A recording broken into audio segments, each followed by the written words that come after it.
Good morning. Welcome to the Dawn Patrol. I'm Bob Hoey, the host today.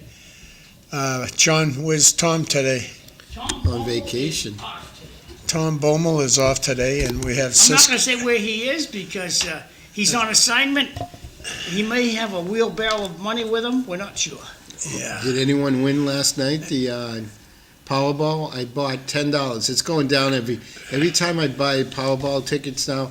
It goes down. My wife would have told me if we won, All right. and we're the only ones that count. My sitting next to me is my partner, CISCO, Maldonado. Good morning, Bob. Good morning. Retired police sergeant, and congratulations. Enjoy your pension. I'm enjoying it. And that's it. It's nothing like it. I say that to everybody that gets a pension. You know, whoever lives the longest or whoever collects the most checks is the winner. I agree with that, but you got to put a little effort into it. Oh, yeah. You got to make sure you try to do some movement and keep yourself physically healthy so that you can live longer.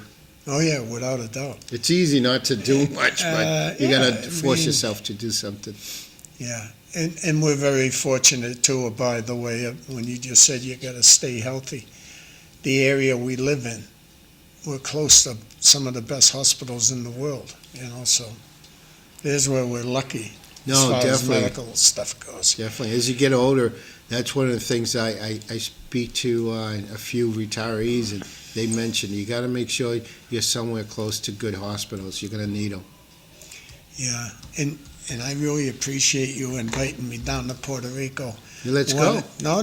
One of I these gotta- days, I know I'd love to go to a place like that. Aruba, I think that's where the wife wants to go. But yeah, no doubt Bring about your it. wife with you. Yeah, without Yeah. a doubt. Listen, do you know this month? You know what the around- difference between Aruba and Puerto Rico? What is it? I would say a in little Puerto- distance, and they got the trade winds in Aruba, but Puerto Rico is much cheaper, and you don't need a passport, just the real ID. You're in the States, pretty much. It's just Commonwealth. Someday it'll be a state, I think. Because the difference between Aruba and Puerto Rico is there's a lot less places to shop in Puerto Rico. In Aruba, there's a store everywhere, tempting the money out of her pocketbook. Yeah. There's beautiful jewelry down there. I know that. The wife definitely is in the same suit as your wife. Shopping in Aruba is hard to not do. She enjoys her jewelry as well. Oh, yes. I didn't mean to bring up Puerto Rico. I just wanted to thank you for your invitation when you went there. But this December around here is almost, I think it's a record since 2017, something like that. Coldest December we've had in a long time.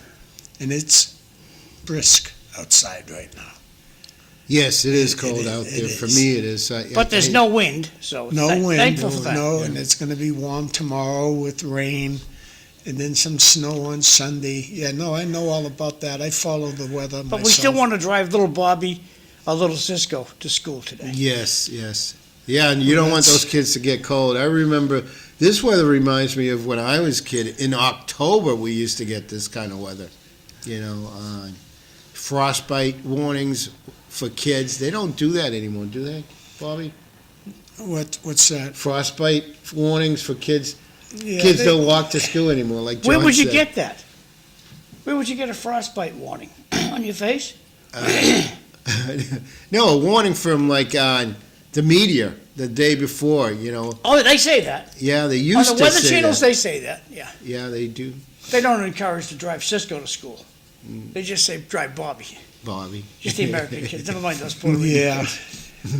Well, I'm excited about the school committee coming up.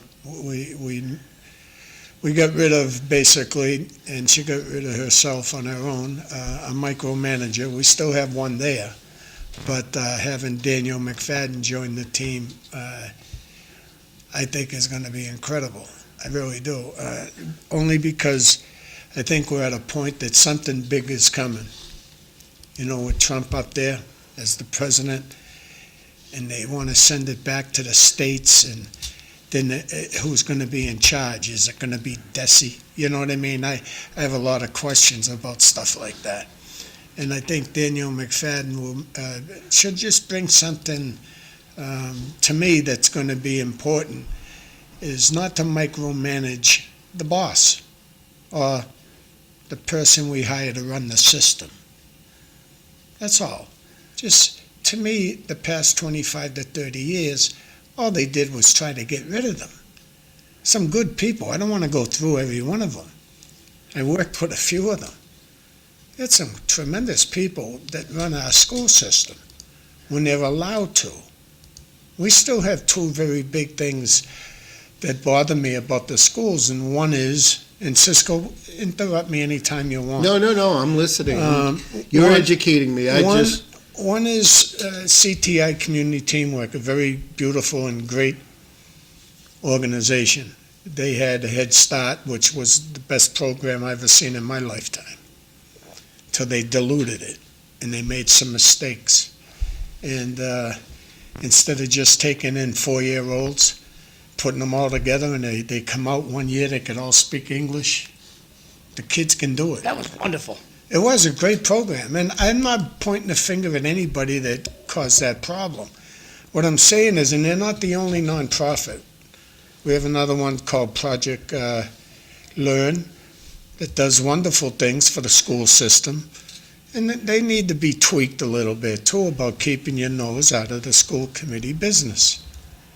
They put ungodly pressure on a superintendent. Hello, can you give my friend this job? It's just craziness. Let the guy do his job, and I think Daniel McFadden is that type of person that talked to. All you do is you make a motion your first meeting. Yeah. I make a motion to the superintendent of schools for anybody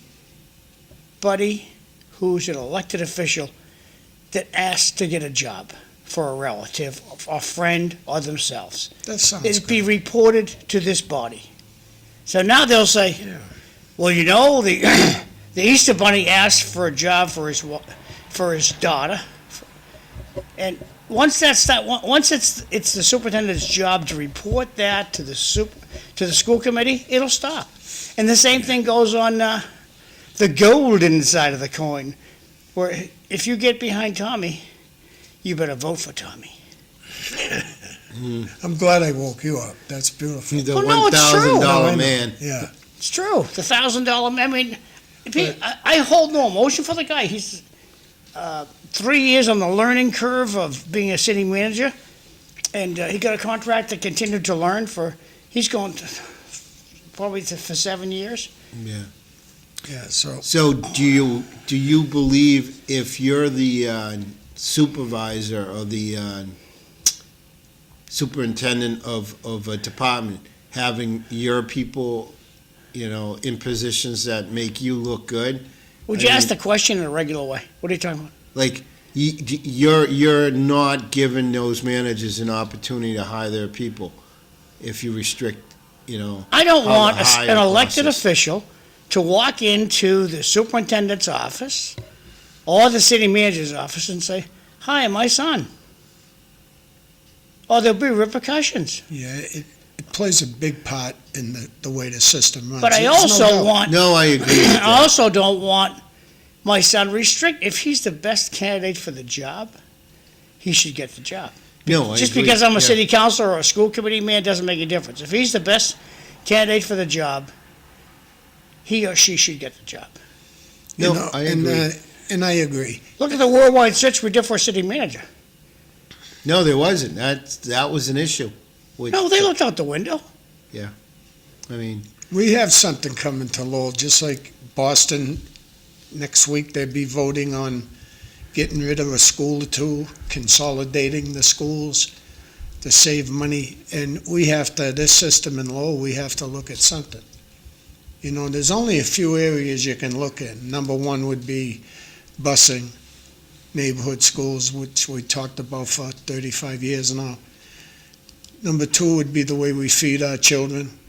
It's a big bill, it's a big price, and there's things we could probably cut out of that budget somehow, feed our own. Most of the schools have kitchens. I'm just saying things you could talk about, because you're gonna have to find a few $1 million without a doubt, especially to keep your staff happy. That's the toughest part, because We all know I won't talk about teachers because I love teachers too much to get into them, CISCO, okay? I'll just talk about paraprofessionals. Got about 400, roughly, approximate, that's a good word. Approximately 400 of them. They're all pretty local. That's who we hire, local. It's at the bottom of the pay scales, you know. The only thing I can think about that's below a paraprofessional might be kitchen staff. And talk about getting a shaft. Oh, my God. I don't want to get into that. But paraprofessionals, there's no doubt we got to pay them a few more dollars. I mean, they do everything from changing a diaper to making sure kids are on their right medications. They do a lot of different things, and they're worth their weight in gold. Teachers, to me, they're underpaid. How's that? A good teacher, just like a good cop, to me, they're underpaid. Same thing. I agree there, and I agree as a government entity, you have to create good jobs for everyone and an opportunity for the people that live in the city. You just make the system much better when you have, locals working in your town. And those paraprofessionals usually do the hardcore of the job, you know what I mean? But you still gotta pay the managers or the supervisors a decent money if they earn it, so that they can supervise and make sure that the folks below you're getting the most bang for your buck.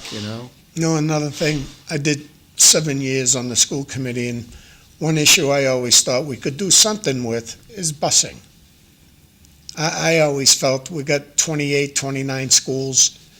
And I always said, it's too bad every school didn't have 3 of their own buses. And you could actually double a paraprofessional's pay, teach them how to ride a bus, and take our kids back and forth. Have your own buses. That's how much money we spend on busing. It's ridiculous. It's just ridiculous. We're going to have to change that someday. I don't know when it's going to happen, but it's another place you should look into. Well, they subcontract a lot of equipment on management because of the costs, overall costs. Because most of the equipment upkeeps are very expensive, so they try to save money. That sense, yeah, I would definitely be on board to CISCO, look don't at the kid yourself. cost. We don't save a dime. You We're paying for those buses. We're paying for the maintenance. All we're doing we're screwing all those drivers out of a pension. That's all we're doing. Yeah, It would cost the same amount of money for the city of Lowell to buy its own buses and give those bus drivers a pension. Yeah.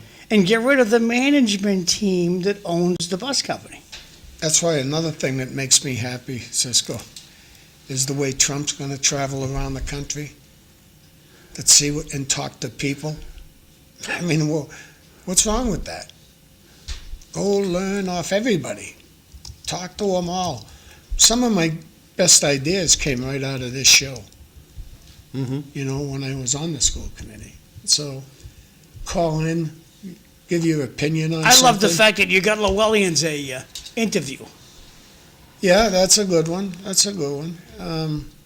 But right now we have to. I remember Jay Lang saying this upcoming year, especially 26, it's going to be about finding ways to save some dough, cut something.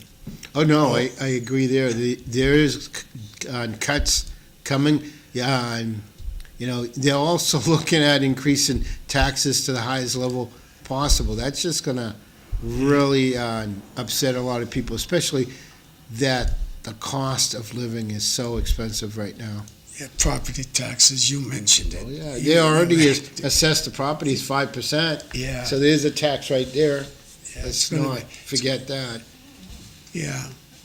When you're in a home, and you probably pay, let's say, you're one of those low percentages and you're only paying 3% on your loan, you might be lucky to only be paying, let's say, with taxes and everything, $900 a month.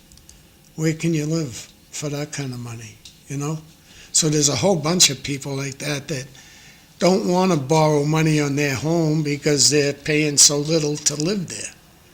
And then if property taxes keep going up, it'll be just like having a mortgage again. Yeah, exactly. Yeah, it's going to be crazy. But we know in this show anyways, you've talked about it, John's talked about it, Tom, we're going to have to go up on taxes. Well, you just mentioned it's like a mortgage payment. Think if your tax property is $12,000. Yeah. That's $1,000 that you have to send out every month. You know Yeah. what I mean? That's a lot of money. That's what's coming.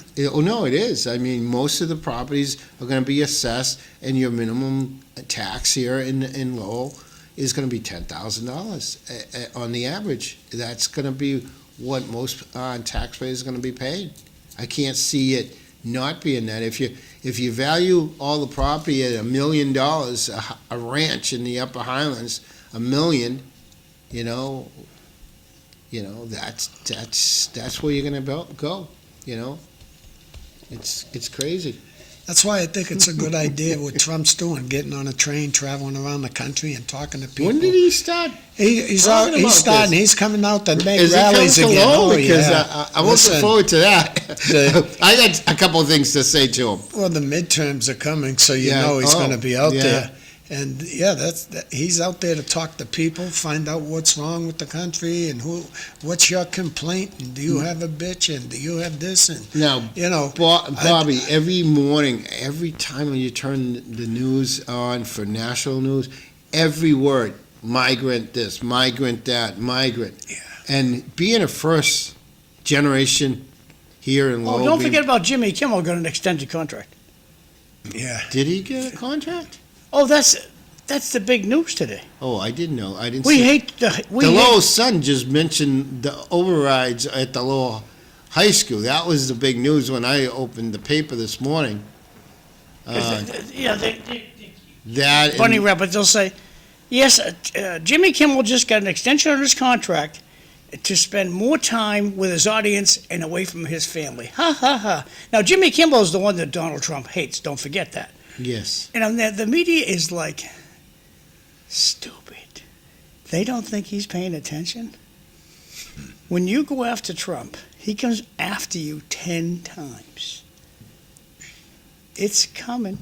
It's coming. You know, I'm not afraid to say I'm a Trumper, but he could drive you crazy also. Listen to him. I mean, but Yeah, but just don't mess with him. I love the way he fights back with the Democrats. It's my favorite part of TV. Is that a New Yorker thing? Because New Yorkers don't they don't stand back. They fight. From my experience. The ones that want to get on camera. Okay. Well, look at the race you were just in. It was an incredible race, and you run a fabulous campaign. You had me convinced that you were going to get elected. Couldn't believe it. But that's what's going on right now. But no, Listen, you talked about cutting this or cutting this out of the police department, right? And that just touches the wrong group of people. It's that group of 7,000 voters. It's a big chunk that's in there. It's not new voters. They didn't get out for you. That's what no, happened. we didn't engage any new voters to come out, and I think we were hurt by the timing of the preliminary election. It was during a period that people usually don't vote. It was in September, and I was still picking up signs, and people are like, "Hey, where are you going with our sign? We're going to vote for you." I'm like, "No, you're not." But it's being a new politician, learning how to get voters engaged and learning how to win elections. It's a whole different game. If you go into politics thinking that you can engage people that don't vote, it's not going to work for you. Oh yeah, without a doubt. Because that's the way I looked at your election. When it was all over, I goes, "Oh, how did that happen?" Then I said, "Oh, the group that does vote, the 7,000, let's say, 8,000, those consistent voters every year, didn't like a few of the things you might have said." No, I agree. And That's all it takes. that's the other thing, too, is that if you're a new politician, you have to look at at your voters, and the voters who are voting have the people they want in power. So you have to make sure that you see who's running your government and line up with some of their policies and platforms, because those 10% that vote control those positions. Unfortunately, if you can't get other voters to engage, and the thing here in Massachusetts is that most voters are registered automatically, so they're not even aware that they have the right to vote. And a lot of people don't follow politics, especially local politics. Shame, because it's the most direct effect to your dollar. I mean, and you're not being involved. Look at the mess that we have with the Lowell High School situation right now. That was decided by a very small percentage of the population and Lowell. And guess who's going to pay for it? Everyone. You know, and especially now with the value of everything, you know, when you increase, 1% on, I don't know, the houses were worth $250,000 a few years ago. Now that 1% is on $1 million. It's a lot more tax. Which one of you guys wants to read these two? I can read them. Good morning. The question should be, what will the next city manager's salary be? When this guy retires, will it go up or down? Golden parachute for the golden man. The bottom one, I can't see a few of the beginning words. I'll read. It also falls It also falls on the city councilors. Tax increase. Yeah. No one ever brings up how to decrease the budget. The city is a rudderless ship heading for the rocks, and the city manager is already on the raft. Jay, that's a fabulous I like that. quote. That was well said. Yeah, but I want you to know one thing. He might not have topped the ticket, but he come in second, Eric Gitcher. We're very lucky to have him on there about watching the budget.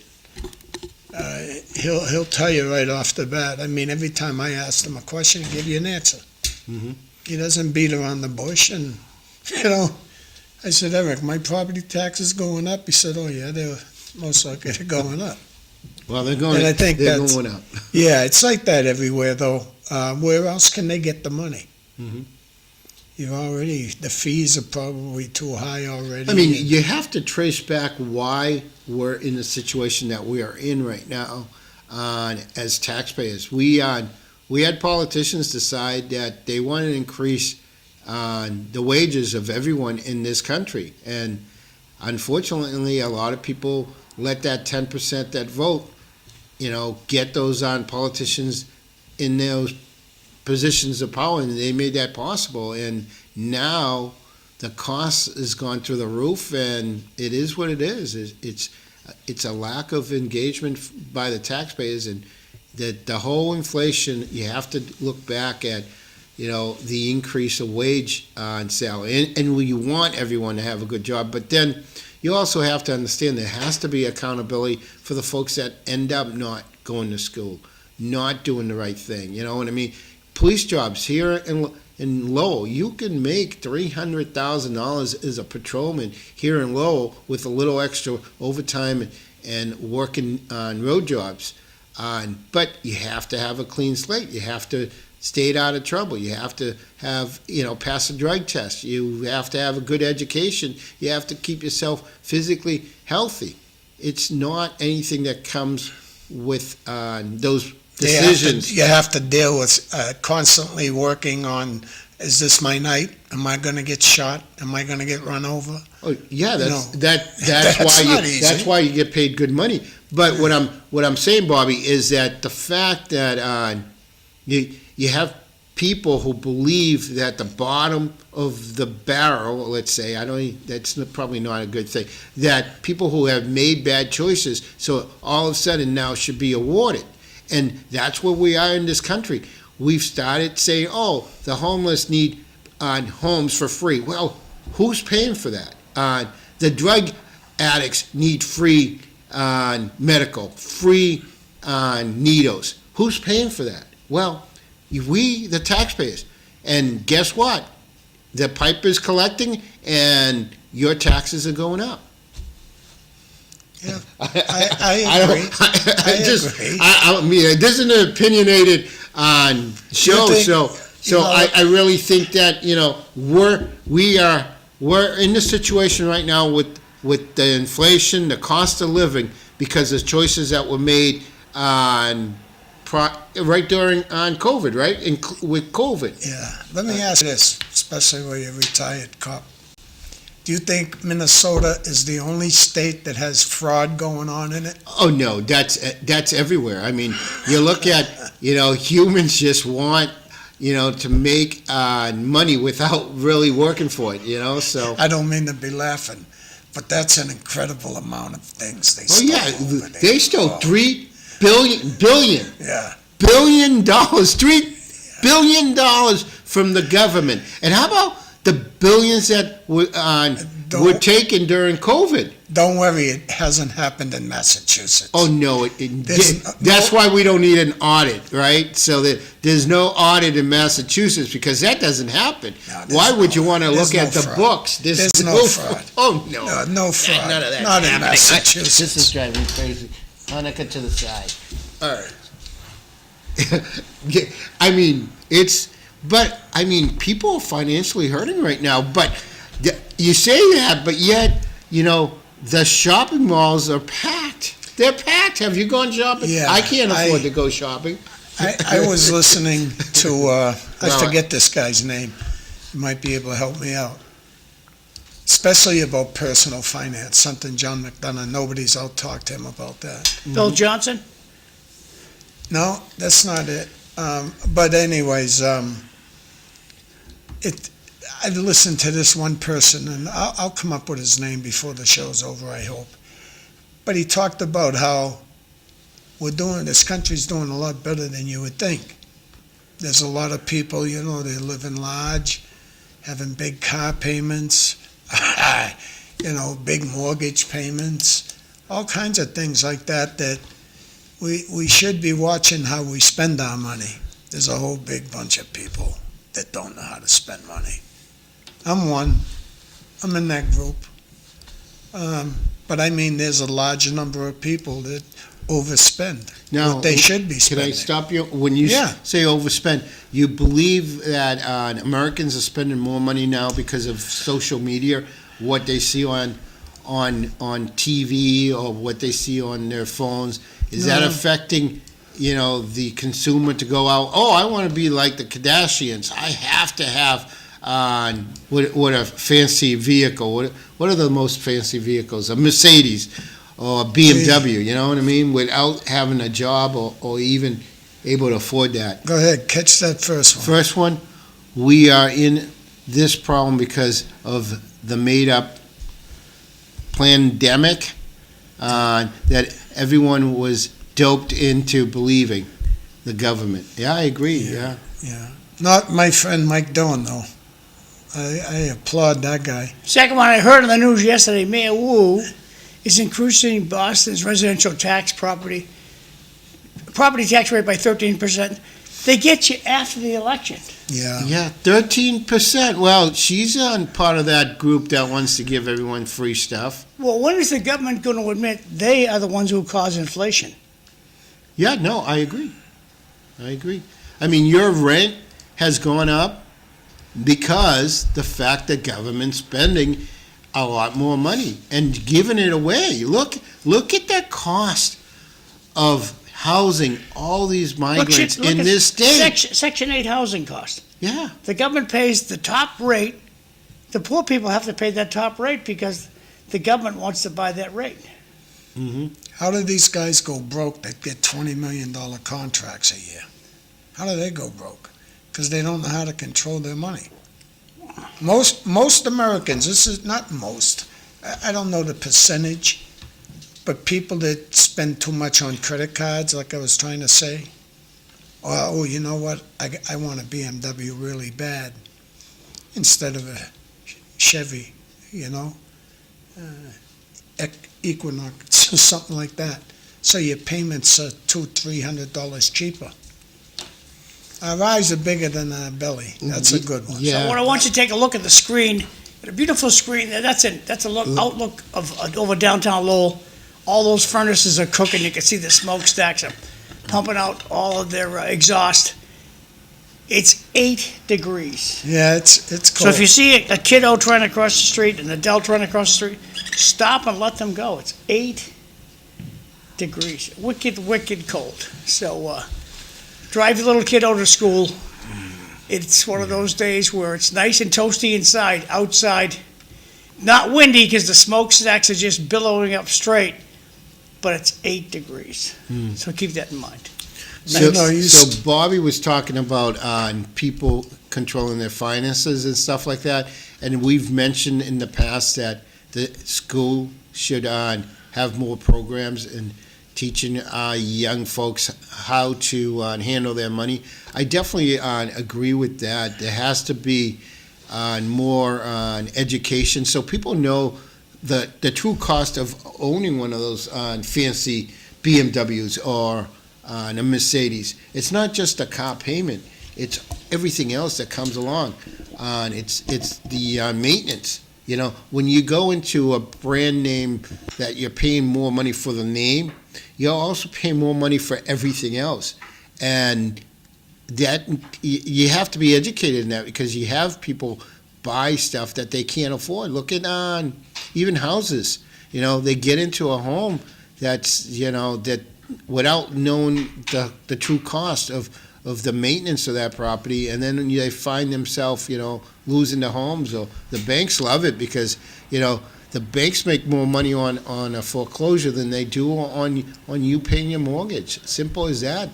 They'll get you through the paperwork to give you that loan, but after that, they're looking to get your home back. Especially, like I said, if your mortgage is a 3%er, they want rid of you. Yeah. You're not doing them any good, They want rid of you. It's like when we worked at our jobs.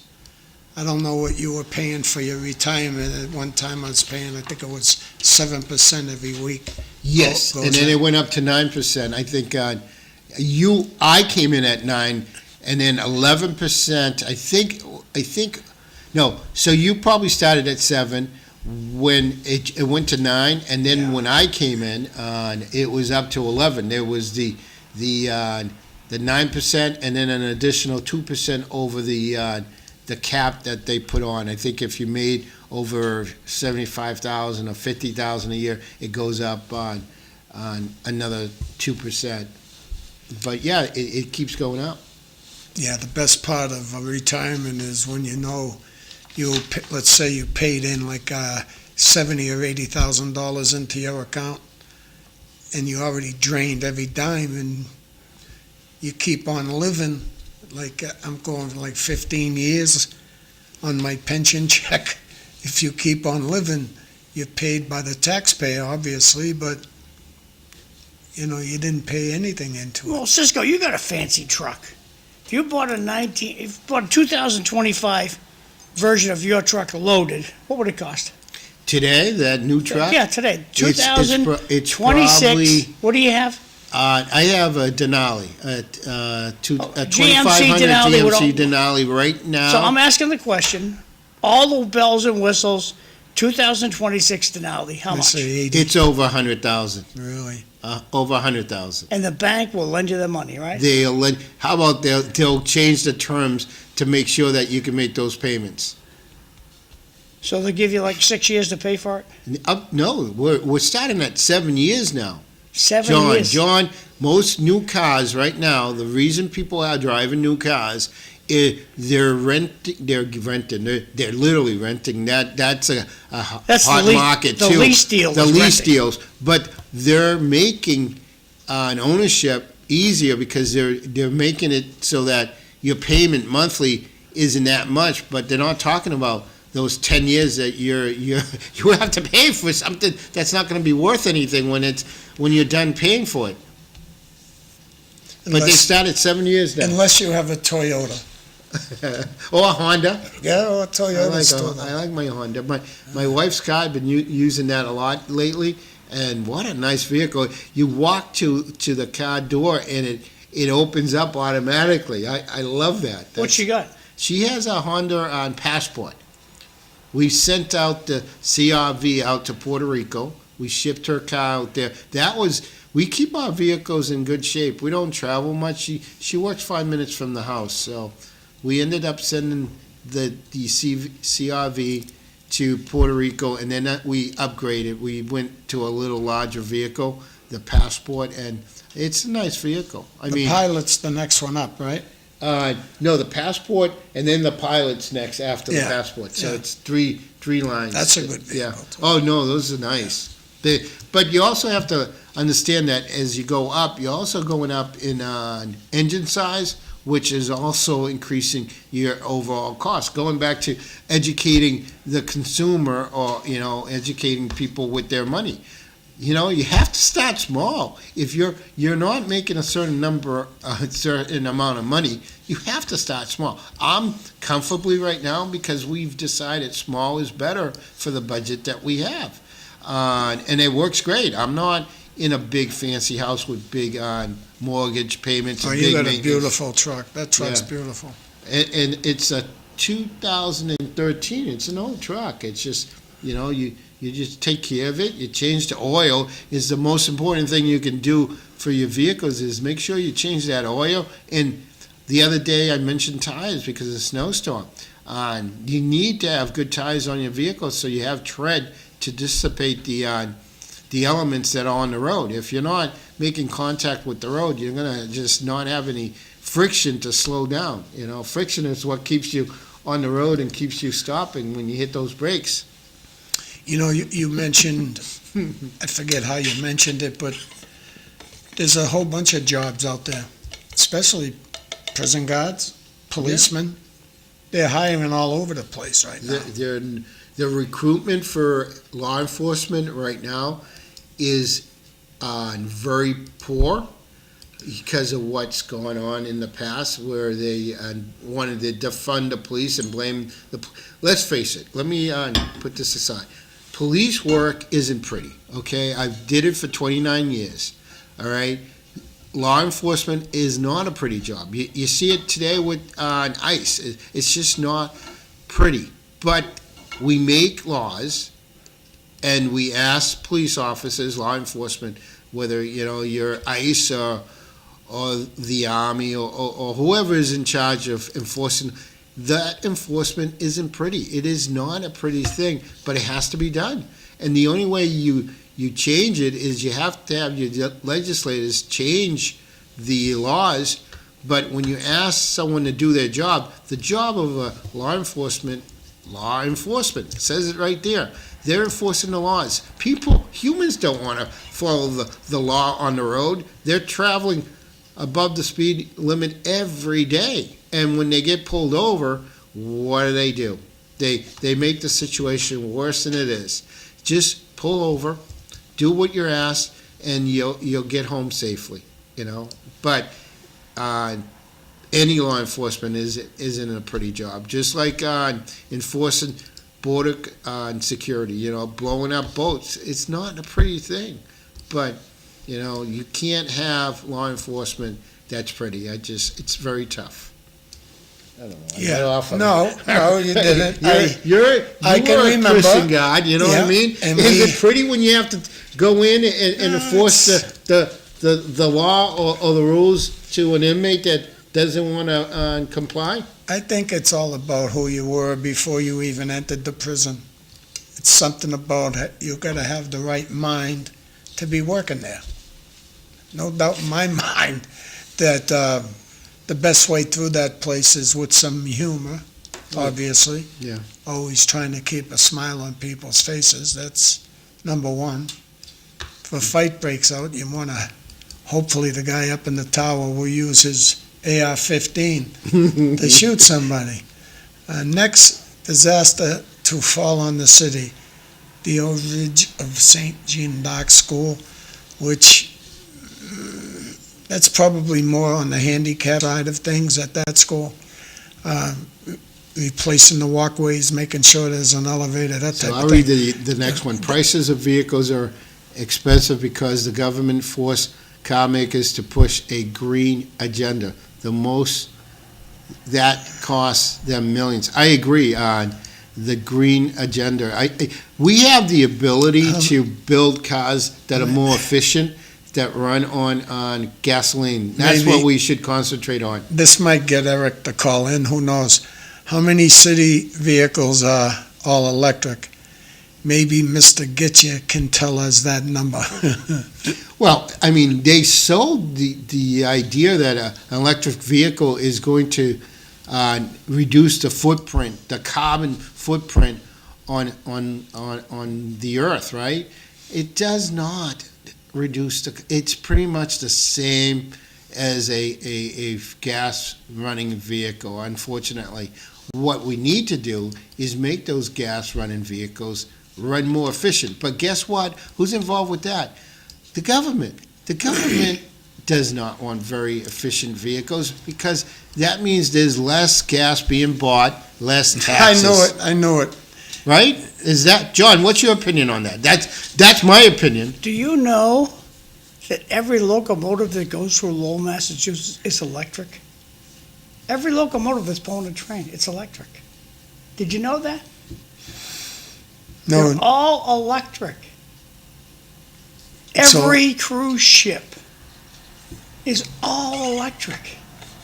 Not powered by making the propellers go. It's all electric. how about that one on the news, John? Most Toyotas are what they call hybrids. They generate electricity. They don't generate power to the wheels. They generate electricity, which the wheels are electric. How about that in Electricity's out there more than you know. in Boston, the Green Line? They shutting it down for, I don't know, I think it's about a month or two, to replace things that were put there in 1869. Yeah, that's what's underground. Well, I was reading a newscast last night, and I snapped a picture of it. The guy's just a complete script reader, and I believe it was Channel 4. And this guy says, yeah, this is Channel 4, WBZ Boston News. Replacing old equipment, including wooden, 3 words, wooden overhead wires. What wire conducts electricity? Yeah, exactly. They might This be was a- talking about the He read it the whole support. newscast. He just read the script. The MBTA, believe it or not, is replacing wooden wires, according to WBZ News in Boston. The script readers. They wanted to make that seem a lot older than it is. Yeah, the good conductor for electricity is copper. We all know that. And copper has gone through the roof, right? That's why we have no more pennies, right? Is that, that's the cost of inflation. We'll get rid of the coins. And then you'll have to pay more money because you're going to round up. Crazy world we're living in. What I like most about police or cops, especially Lowell, every 10 years or so you turn over a certain amount of officers. And I looked at people in the past, their fathers, like Herky Santos, let's say, Mm-hmm. Mickey O'Keefe, things like that. Sergeant O'Keefe, Yeah, good police officer. Those guys, though, they don't realize what they've left behind. A legacy, especially amongst the troops. Mm-hmm. And then they go out on the streets and they act just like those people acted. I had an uncle, Dennis Knoll. I don't know if you know him. No, I worked with Dennis. I can Yeah. tell you, he actually was my FTO when I got on a job. Oh, elemental P. What's the elemental P you're What's talking about? yeah.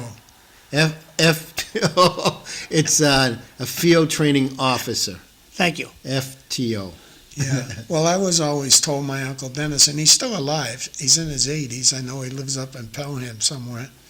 But a lot of police that I knew, and as I grew up, I still know a ton of them. They would tell me your uncle was great at domestic problems. And it's really funny. It's a long story, so I won't get into it, but the police that I knew said he was the best when it came to domestic issues, which is probably the worst cases you're going to deal with. We dealt with them in our visiting room, you know, Oh, yeah. when a woman come up to visit an inmate, and then another woman come up to visit the same inmate at the same time. Bingo, we got a problem. You know, it's the same thing, except we're behind Oh, the wall. J factor would come into play? The jealousy factor? Oh, without a They're doubt. born, Some I of love you- women, but they're born jealous. Some of your worst problems. What does she want? You know, Denny had a smooth character to him. Yeah. Working with him, he would say, "Hey kid, slow it down. Let's just see what we got here before we jump on to anything." And domestics are that. You really got to just sit back and give an opportunity for people to hear, to be heard. That's what they want. Some guys can't do that. They want to go in there right off the bat and put handcuffs on someone, and usually that ends not pretty. How's yeah, that? personality is everything. Yes. You know, Dave Shaughnessy type of guy. Dave Shaughnessy, that's Yeah, a good no, name. that- He used to give me good tips when I would shovel his driveway up there from Shaughnessy Terrace. And I believe he's alive still. I'm He's not still sure. alive, yeah, I think so. Yeah. We would have heard if he passed away. Yeah, but it's just, you know, my favorite, I don't know if you know him, Timmy Golden. Oh yeah, Timmy's still alive.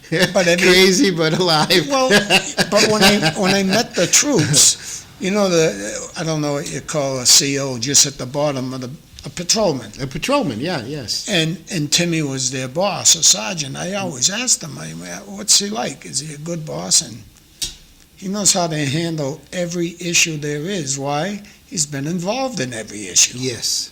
So he's a tremendous leader. I'm a big fan of sergeants, by the way. Yeah, I know at my place I'd get rid of everybody above a sergeant, except the shift commander, and he's a captain. You got to have a good captain. I knew how to brown nose the captains. Kept me out of trouble. Well, Bobby, both of you guys worked with captains and sergeants and lieutenants and all that good stuff, okay? When it comes to, I know that it's a pay grade. A sergeant makes more than a private, and a lieutenant Yeah, makes more than a sergeant. But in the command part of the deal, like who's the boss? Once the lieutenant shows up, the sergeant just stops talking? How does that? No, there's just, well, the sergeant to me is the guy working down on the front lines. I understand, but You what know, happens in reality? Lieutenant, In the prisons, then we'll go to the cops. yeah, to me, lieutenants just came in to kind of ruin everything because they wanted to be captains. Mhm. So that's why I do respect So shift. chain of command, there's a problem on the floor. Yeah. Who's in charge of the problem, the sergeant or the lieutenant? Well, the first one will be the sergeant. The CO would- finds yeah. it. So report- John, let me just, the supervisor does the hands-on, right? Okay, And no, then no, you're- no, supervisor is a forbidden word. Rank. The sergeant. So the sergeant will be the hands-on guy, and lieutenant and above would be the knowledge guys. Those are the guys you turn to and say, just like So in Lowell, the lieutenant stays away from the scene? no, they're going to be involved. They want He'll to get promoted, so they're going to be involved, and they're going to take an opportunity to show that they have some leadership qualities by taking on a high interest call, and showing that they're able to manage that scene. So they'll take the command from the sergeant. Or they redirect the sergeant's actions. Well, that's taking command from the sergeant. Yeah, Right. yeah. And if the what- captain shows up, Then the captain, in my opinion, should be more of managing. no, should be- no, reality. But in reality, they take over the scene. Once again, if it's a scene. Captain shows up, you just shut up and do what he says. Yes, exactly. Yeah, that's rank. Military rank, that's how it goes. I know military, but In the police, cops are yeah. very often different. Yeah, no, it's. Like this is it's Tommy similar Golden's, in the law Tommy enforcement. Golden's brother is the sergeant. Yes. What do you think is going to happen? When he shows up, his decisions are going to be enforced. His decisions will supersede the captain's Yes. decisions. Well, no, well. The captain will confer with him. Yes, yeah. The sergeant is going to show up and take control of the scene. I mean, the online See, Lowell cops are great guys, but there's a lot of politics in the command staff. Yeah, in a prison, right, you have, Would you disagree? No, politics is in the police department, yes. we had the same ranks as the police department does. It's just when you start looking at a deputy of security, let's say, or deputy of health and food, those people tend to be problems for the basic CO, the one working inside where the inmates are. You know, you have managers that never come in there, but yet they're managing your block. You have 90 inmates that you have to care for. And you get someone down the hall trying to tell you how to do the job because they're watching it on camera. Everything's on camera in a prison. Oh, everything should be recorded, yes. Yeah, everything. But it's a real problem. That's why they can't get anybody to work there. That's their problem. Well, it goes to what John was saying. If you hire someone to do the job, let them do the job. So, I mean, your job as a manager is to make sure that you hire the right people to do the job. And if you're not, comfortable with them doing their job, then you should, fire and rehire. But you shouldn't be doing their job. Yeah. You I also worked with some great females, great partners, females in a prison, so don't think you can't get that job at a prison. That's a great job. No, I mean, everyone should have an opportunity at good jobs. There's great law enforcement jobs out there. Again, there's a level of requirement that you have to meet. You have to, first of all, our fitness from our kids graduating, and it's awful. Everyone's already thrown out there right out of high school overweight, and they can't run, the minimum mile and a half that you're required to get the job. How is that going to improve on recruitment for law enforcement? And these are the youngest of employees that you have out there, and they're not keeping themselves fit enough to run a mile and a half. It's crazy. Yeah, that's why I think fireman's the best job, but hard to get.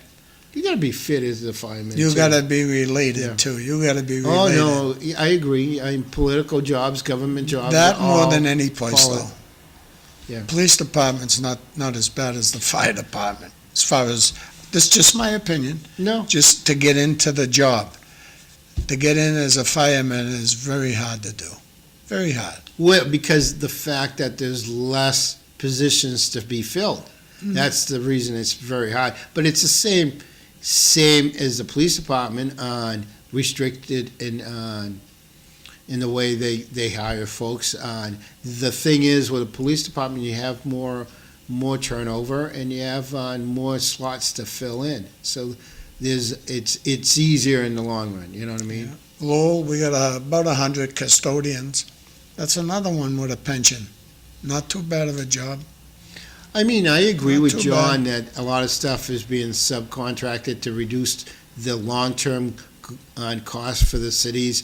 But, I mean, if you're not creating jobs with pensions, what's going to happen when we have all these older employees that are retired or can't retire, first of all, because they don't have any money? Where they're going to end up? We're going to have a bunch of elderly folks, which is awful because I grew up respecting our elders and helping our elders, right? And we're building a generation that's going to be homeless. I mean, if you have a lot of folks that don't have pensions or retirement plans, and their bodies break down and they can't physically keep up with the demand of their jobs to pay their bills, where they're going to end up? They're going to end up homeless. They're going to be on the street. And who's going to pay for that? You know what I mean? So eventually, you have to pay. I think it definitely should have more jobs to have pensions so that, you earn something so that when you're older, you're not a burden on society, you know. What do you think? Yeah, and then another spot that I think, if I started all over again, I had many, many jobs, different jobs in Lowell, because there was all kinds of work in Lowell at that time. But I look at the market basket kids, and to me, it always amazes me. I know one that works up at Stadium Plaza, I won't use his name. He's graduating from BU this year. BU. I think he's taken up like management type of things, business. He's working at Market Basket, stocking shelves. I told him the other day, hey, watch out on the top of that ladder. Be careful.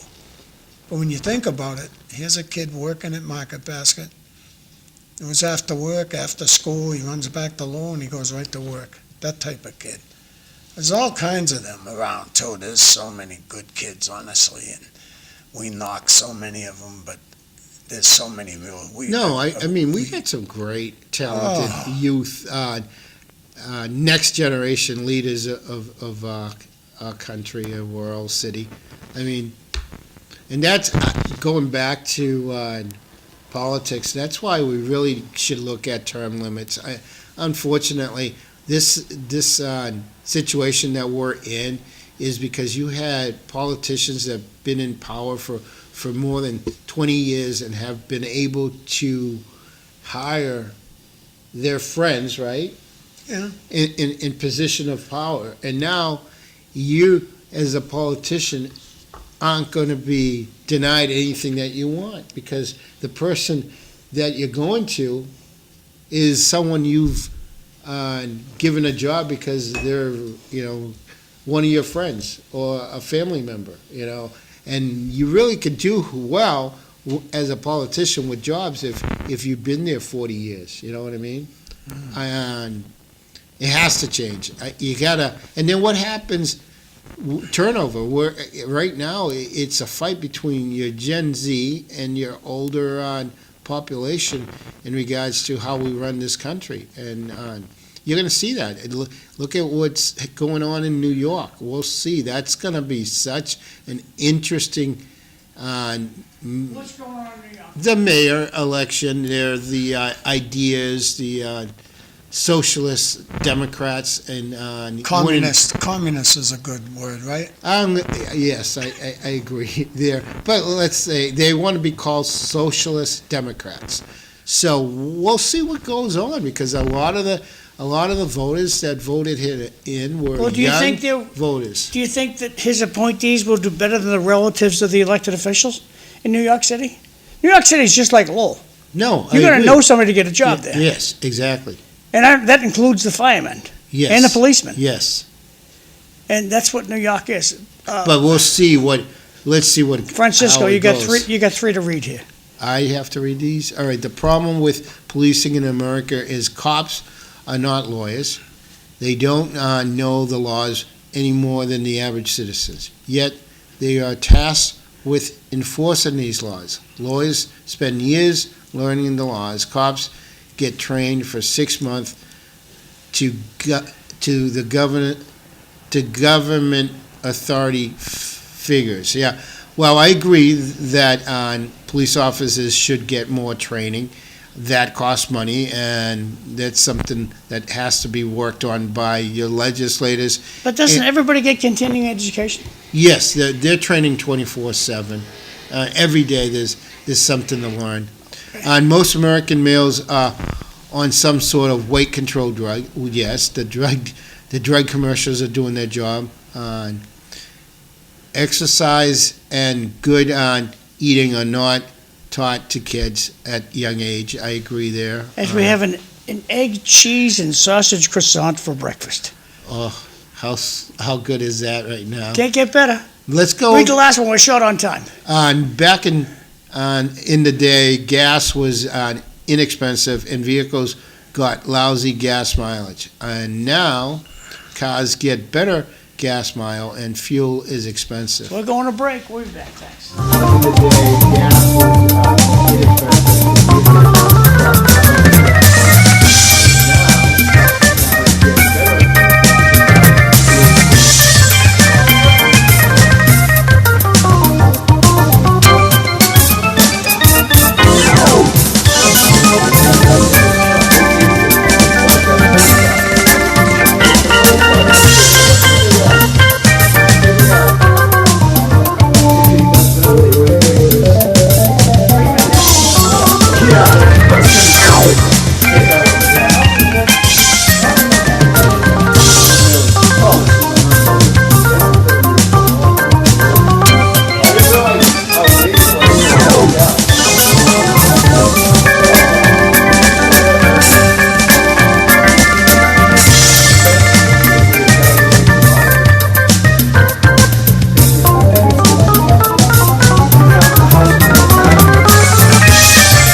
welcome to the City Life Show.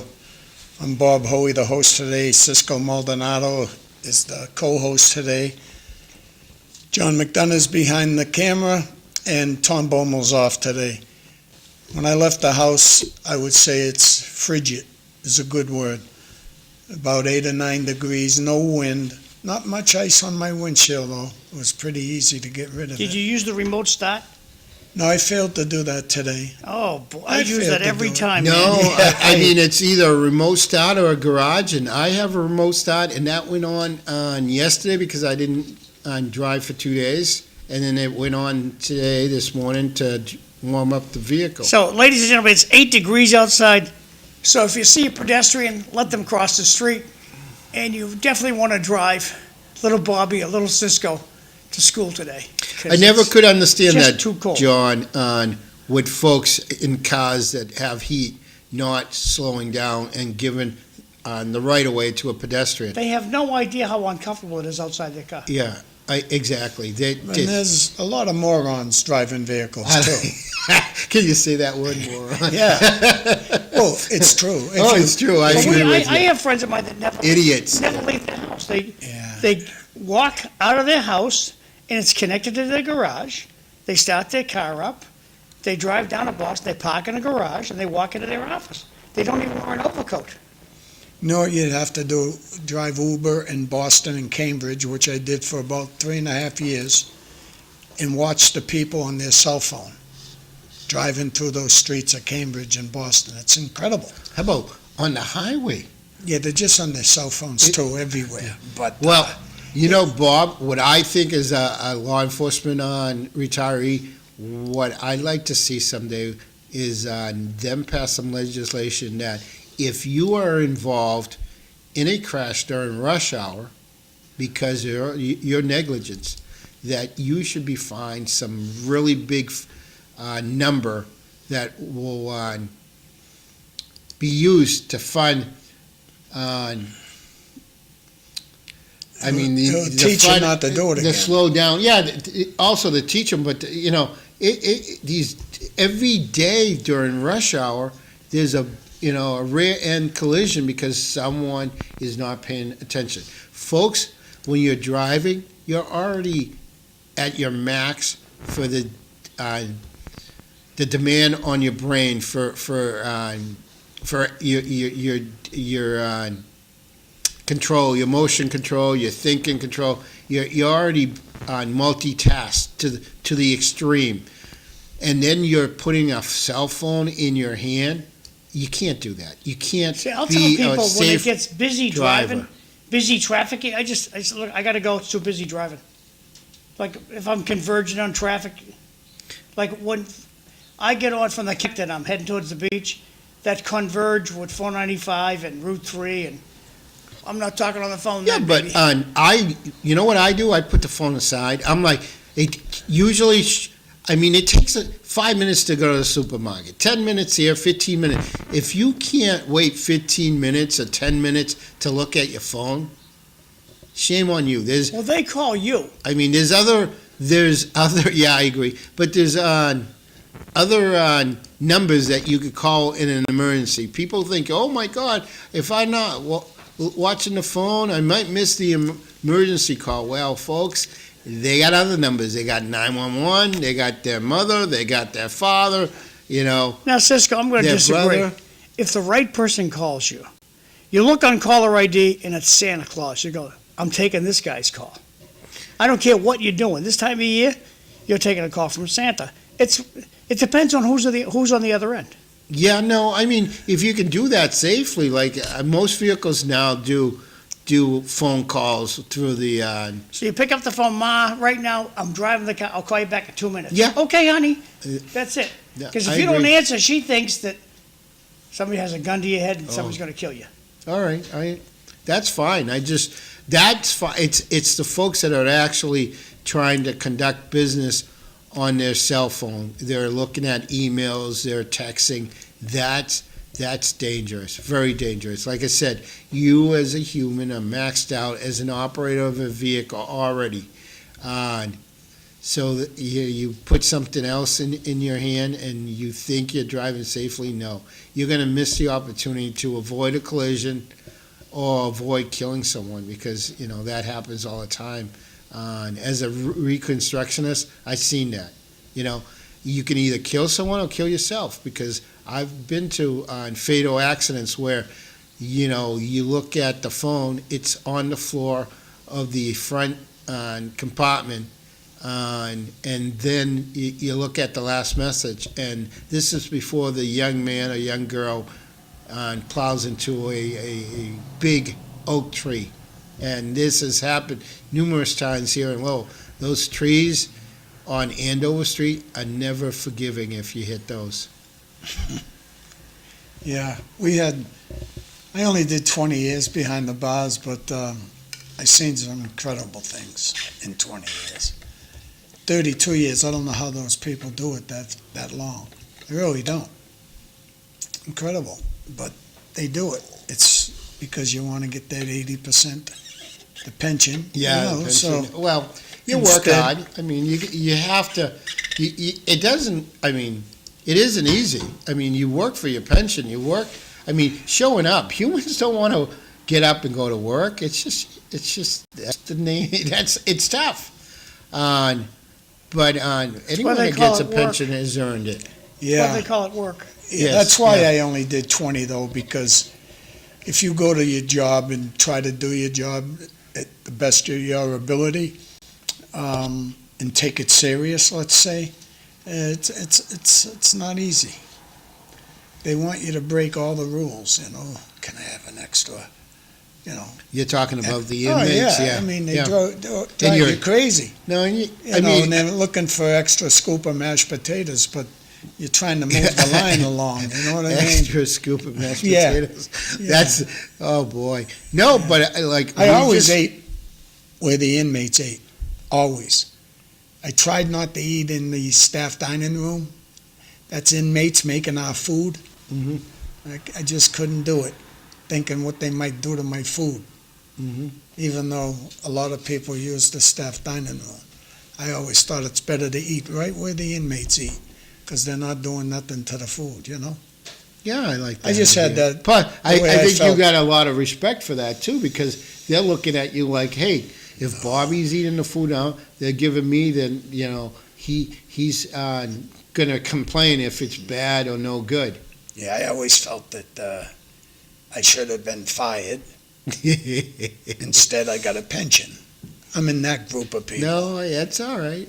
But I know I left, I like to say I left some type of legacy to Concord Prison, the one they closed down, because we're the strongest union, and they didn't like that. So were And you a the union? governors came after it, and finally, this governor, she got the job done. So you were a union leader while you were working for the correctional facility? No, I never was the leader, but I was probably the strongest union Customer? union person. Union person that they didn't like me, and they tried to find things to get rid of you. I mean, I made it to 20 years. That's all Yeah, I wanted. yeah, Thank no. you. Now I got insurance the rest of my life, and I'm glad I did. Mhm. But I've been retired for going on 16 years. It goes by quick. No, it is. It's hey, I'll tell you, being a new retiree in March of 2025 this year, Yeah. it is a good thing not to have to go work for your money and know that you're going to get some money to pay for your bills without having to show up for it. You know what I mean? So, The check, I I like to say that the eagle has landed Mhm. every month. Checks Yes, in the bank, yeah, checks in the yeah. bank. But you have to be smart about, managing that money, because you're really on a fixed income. You can't go out and go spend money that you can't work to increase. There's no increase there. There's no overtime. There's no, for us, details. They do have retirees who are still working. I don't understand that. I worked so I could You retire. retired at Yeah. 55, right? Yeah, 55, yeah. Yeah. 56, I stayed a year longer. But it was when I turned 56, that was my last day of work, pretty much. A couple of days after that, I turned 56 in February, and I retired in Both you guys worked on, you never saw your check. It's electronic check. It just magically goes to your account. That's it. Was there a disconnect there where the money was coming from? Well, is it in the account yet? Did your emotions change at all when that happened? Oh, was it always electronic when you got there? Yeah. It was always electronic checks? Yeah. No. I remember receiving checks back in the days I when did too. $3.35 was a wage that you got paid for an hourly wage. Not as a police officer, but when I first worked for the city as a student or a camp leader. And we used to get checks. And then when I got hired as a police officer, I was still So when getting you got checks the check- the first couple of years. When you got the check, you knew you worked for the city. Yes. When you got paid as a cop, was there any kind of reminder there that money came from the city? It says the city of Lowell on the paycheck, but No, but even you don't know the electronic check. the electronic check, at this point, it shows as a deposit. No, there's no. I mean, but nobody gives you, again, that's the CISCO talking. There is nothing that you get for free. Someone's paying for it. Your money doesn't just show up in your account for free. It comes from somewhere, you know what I mean? So your money, you work for it, And I also believe that if you work hard, you should get paid. I mean, you should get paid good money if you work hard. That's what I love about being a 5%er when I first started in 1980. They took so much money out of my check, and now that I retired 16 years, I've already, what's the word? I can't use that one word. Withdrawn almost every dime. I think every dime out of my retirement account. Your annuity is gone. How's Gone. that? That's gone. That's beautiful. Now it's all on the taxpayers, and thank you very much. Well, don't make it seem so bad. Because No, but it's true. You It's true. worked 20 years for that privilege in a job that could easily end very bad, or you can easily get fired. I mean, law enforcement has some strict rules that you have to follow. Look, you can't. I mean, now I'm on out in public and speaking and sharing my opinion. But as a police officer, as a sergeant of the Lowell Police Department for the last 8 years, I could not say anything politically. I could not go out on Facebook or even John McDonough's on morning. What we call this show? City life. The City Life show and say anything. Oh, I could say Those things. restrictions, breaking those rules, would end up getting you to the principal's office, if you know what I'm saying. I do, because I said it just a little while ago that I should have been fired at my job. I'm in that group. But it's hard to get fired. No, It's- that's it's- because of the you good get fired a contracts lot. that we get. You'd get fired a lot easier, let's say working for John McDonough. I'll use that example. Yeah. You'd get fired a lot easier if you didn't take care of the customer, Mhm. the people that come here. You'd be fired in a minute. But in the prison system, for some reason, I can't speak for police, we covered each other as much as possible. But those are the days there was no cameras, no recordings, nothing. So I'm not going to say we lied a lot, but a lot of reports had lies in it. I can say that now. Embellished. Yeah, it's just the way that occupation is. You don't think they're lying about you. They're lying about the officer, too. The inmates are saying things that aren't true. If there's no video, there's going to be a fairy tale. Yeah, there's No, always- exactly. But think of it. You're the author of the story. So it's your story. So unless someone can challenge that story with a video or other proof, at the end of the day, you take the author for Well, the Bobby- story to be true. Prison guards, they don't have body cams yet, do they? Now they do, yeah.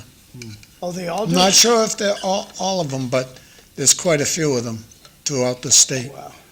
Yeah.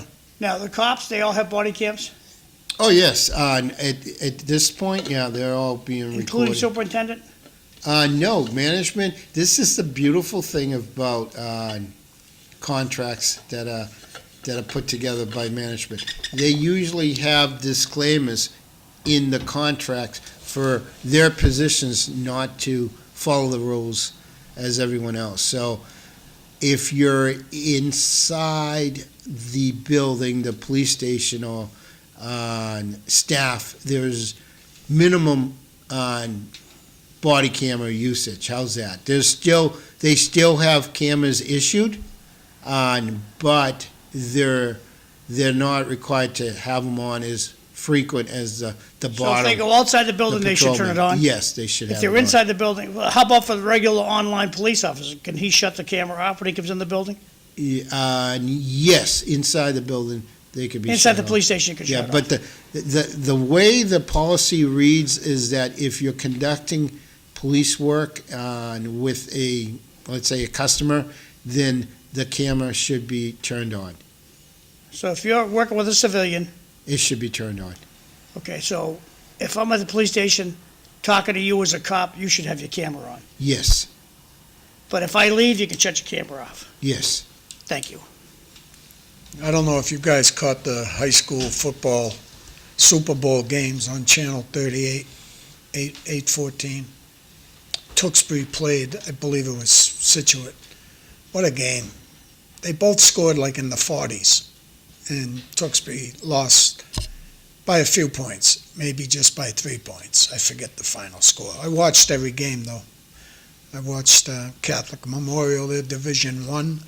That was like watching the pros. Yeah, no, it's crazy how sports have enhanced Yeah. in the high school, especially now where you could take a high school student and bring them into a college setting and turn that kid into a millionaire because they get paid now. So, I mean, you're only going to get very intense sports in high school, more intense Yeah. because of the fact that there's money involved.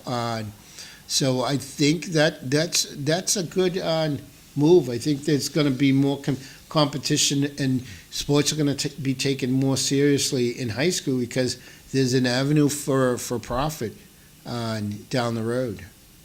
Well, Catholic Memorial, the Division I team, they look like a whole different animal. They almost look like better than college people, this Catholic Memorial. Xavier, I think they played. But Shawsheen Tech, they won. And I say to myself, they win all the time, especially wrestling. Mhm. They win all the time. And I say, should they go up to a different division maybe? Because they're winning constantly. If they play Greater Lowell, which has a pretty good team nowadays, Greater Lowell's going to lose in Shawsheen Tech because they're drawing from all over Borica, I believe, and parts of Tewksbury, and I don't know.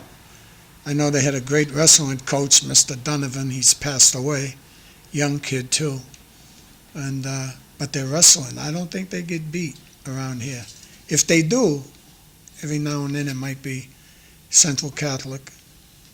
Lowell's getting better at wrestling, but football, Lowell this year, oh my God. When you mean Lowell is getting better, wasn't Oh. Lowell the top of the wrestling For years, yeah. for years? It's Yeah. changed a little. A little bit. I mean, Football this year, they lost one game to Tewksbury, okay, yeah, no. which is a great team. Tewksbury's always a top football team in this area.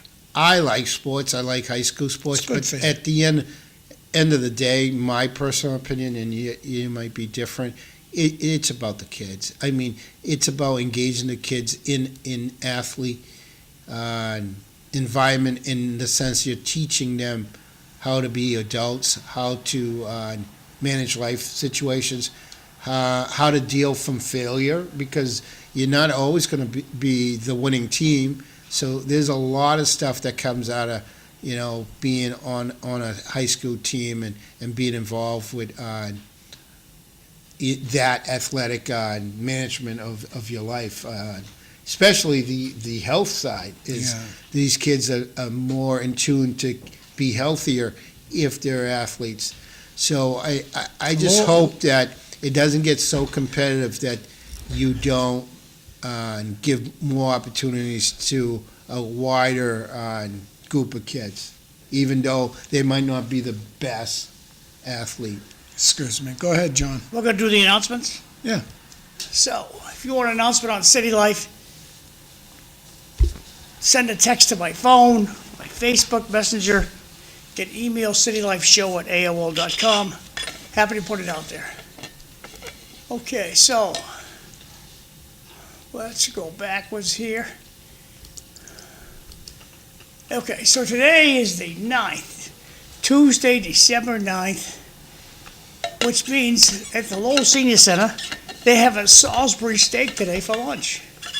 So consider going over there around 10:30, walk in the front door. Tara's the gal usually at the desk. Say hello to her, she'll give you a ticket for lunch. There's a box in what we call the great room. If you want to make a donation, we'll be happy to take it. If you don't have the dough, we feed you for free. So head over there around 10:30. You'll be walking out of there at 11:30 with your full belly. Moving right along to, this is Tewksbury and Drake It. You have to have a reservation to eat in Tewksbury or Drake It, so you gotta make a reservation a week beforehand.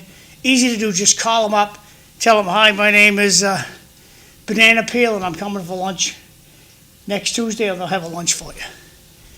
You don't have to live in the town to get the food. Today out in Tewksbury and Drake It, they have chicken strips, honey garlic sauce, California vegetables, steamed potatoes, oat bread, and a fruit cup. Meanwhile, out in Charming Chesterfield, they would prefer you make a reservation, but you don't have to. They prefer you make a reservation. And today's the 9th, so they're gonna have baked fish, mashed potatoes, carrots, and peaches. Pretty cool. Rodney Elliott's having a party Thursday, December 11th, 5:30 to 7 p.m. at the Worthen House, 141 Worthen Street in lovely Lowell, Massachusetts. Be there or be square. And holiday dinner. This is at the Tewksbury Senior Center, December 12th.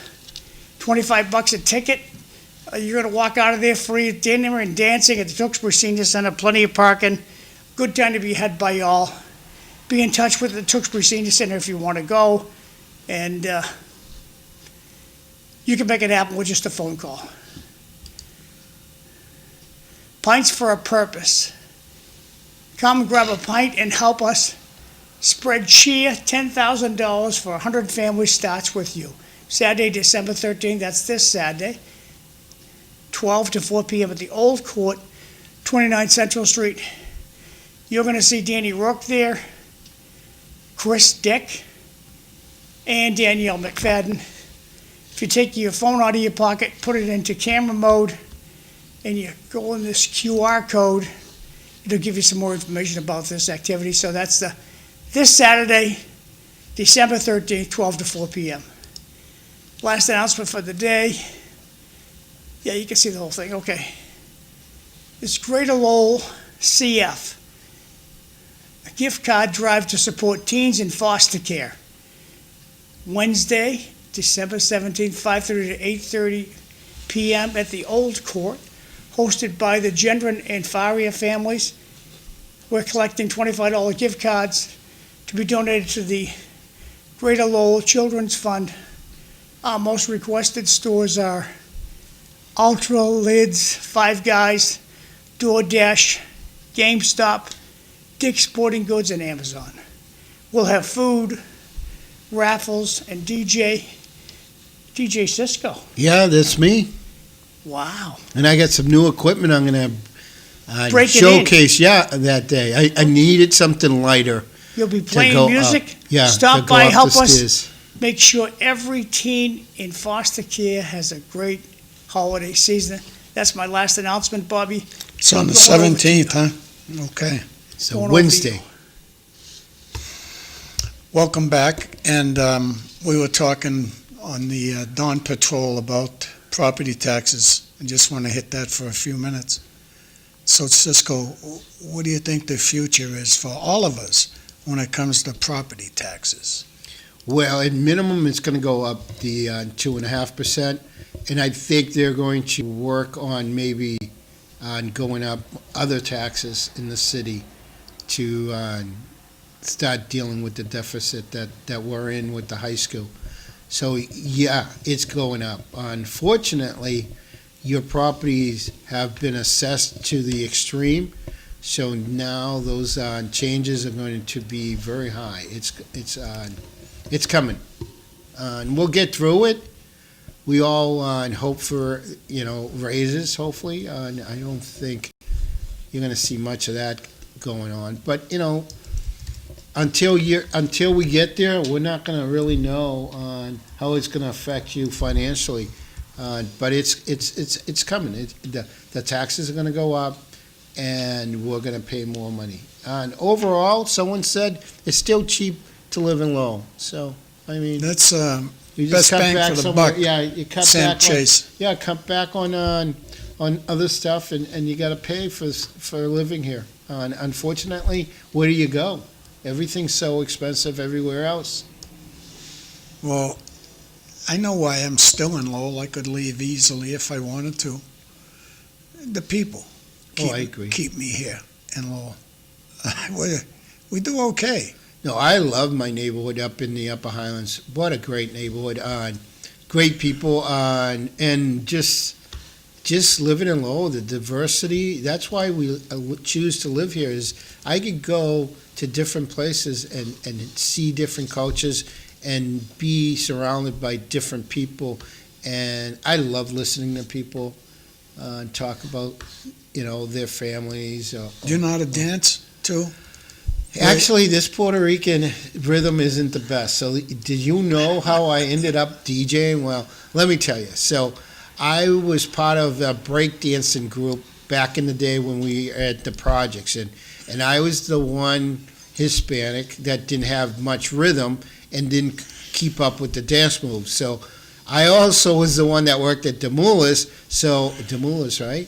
I also was the one that worked at Demoulas that could afford to have a stereo. So I ended up being assigned the job of DJ because they didn't want me to be part of the dancing group because we lost so many competitions because my nickname back then, Bobby, was Spider. I used to do the Spider move. Yeah. Kids will know about the Spider move. I'm glad I found out you worked at Wait a second. Market Basket. Is this something you can do right now? Oh, no. Oh, no.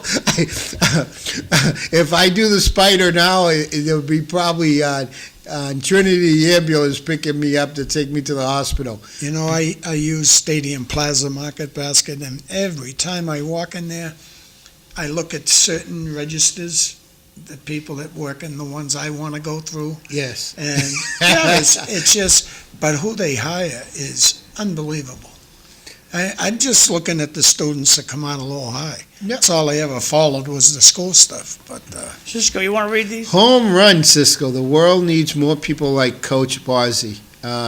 He was taught tough individual. tough individual, was taught kids how to be responsible and respectful. I agree. I got coached by Bossie. He made sure everyone knew he was in charge, and you had to keep up to his standard. You know what I loved about him, Cisco, was how he didn't care where you came from.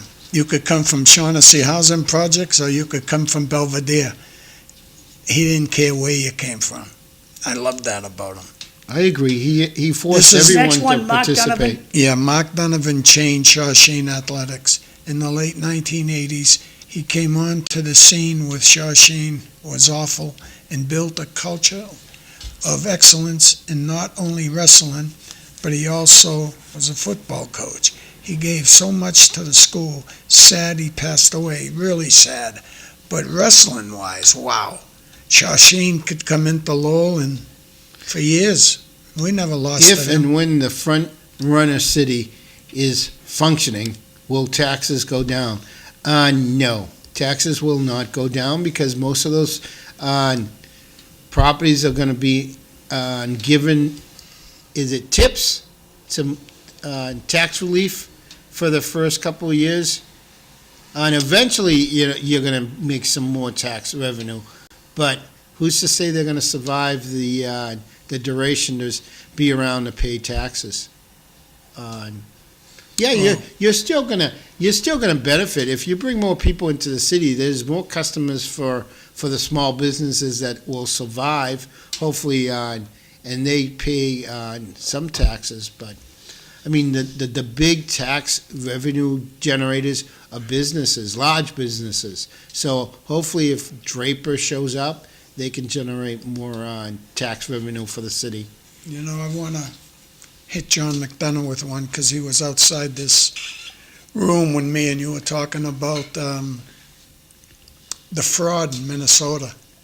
What do you think about that, John? You must have seen that in the news, the fraud in Minnesota.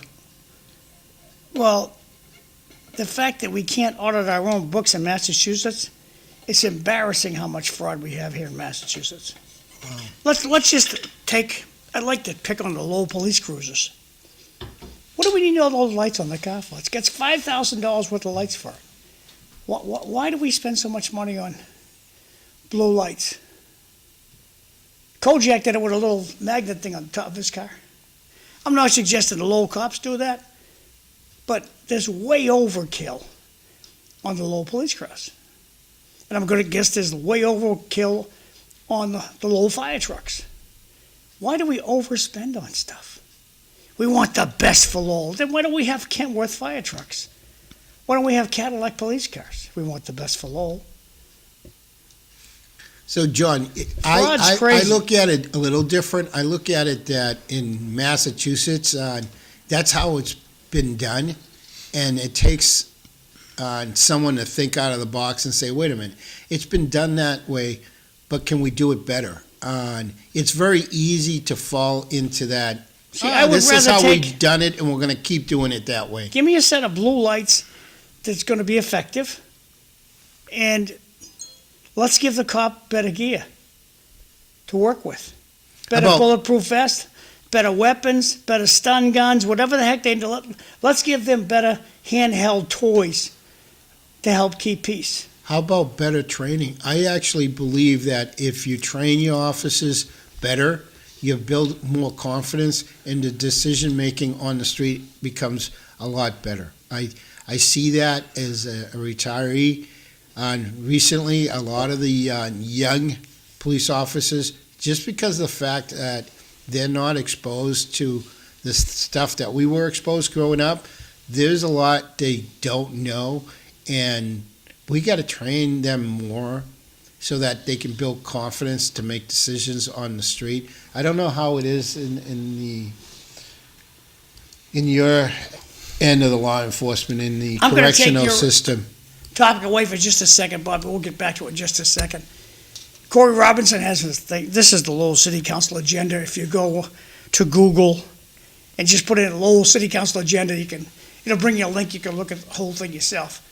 But Corey Robinson has a motion to have the proper department provide a path forward for all elected officials to be compensated. Thanks, Corey. I agree that. About time somebody had the balls to put that on our Yeah, Corey's always behind Eric, though. Good job. Corey's always got Eric's back. I'm going to the meeting tonight. I haven't been there in a while, so I'm going to go and sit in. But how about fraud, welfare fraud, food stamp fraud? That's what really happened in Minnesota. Yes. Billions, you were telling me. $3 billion they allegedly took on not deserving. No, it really does come down to poor management and poor supervision of where those funds are going to. It's politics. I mean, they're writing checks without any accountability. And that's why you need more than 10% of the taxpayers to vote. I mean, when you have low engagement, and guess what? There's low on requirements. If you had more supervisors, more eyes on where the money's going, you would have more challenging questions asked. Cisco, why don't we put the people who stole the money in jail? Yeah, they're doing that, though. They're working on that. No, yeah. they're not. But, No one's going to go to jail. yeah, but that doesn't bring the money back. $3 billion. Let's look at lovely Lowell, Massachusetts. Now, we have the Lowell Election Commission. They sued Dominic Lay, cost a lot of money for legal fees. The lawyers all had a wonderful day with that. When you poll papers, you still don't have to show. You polled papers, did you have to show any valid identification? No. No, you just said, I'm Francisco Maldonado, I live here, and give me my papers. And they went like, there you go. So the city of Lowell should cough up some dough to Dominic Lay for wasting his time, for actually wasting the taxpayers' time. Can you imagine? You still don't have to prove your residency in the city of Lowell. Yet, if certain people on the school committee don't like you, or certain people on the city council don't like you, the election commission will give you a hard time. And Because they Dominic, want to be reappointed to their job. Dominic Lay's a good friend of mine, you know that? And I'm telling you right now, the reason why that happened is because he supported Dr. Kafawi, like I did. Everybody that supported Dr. Kafawi was on a hit list. Even the second in command. But Bobby, they made a big stink about it, and you still don't have to show ID. Yeah, but the thing you can rejoice over and feel good is the person that went after Dominic is no longer here, no longer on the school committee, which is a good thing. That's in the past. I agree. I think Dominic deserves something, at least pay his legal fees and stuff. So But I'm glad Dominic's around. He very supportive type of person for me. I don't know if anyways. Dominic, yesterday he was showing a picture of the airport He's in in London, Cambodia. I think. He's in Cambodia. He's in Cambodia? I would say that. That's It my looked like he was guess. in London yesterday. You know he's watching the show on his phone. Yeah. over there, even if. You- the So power's John, not good.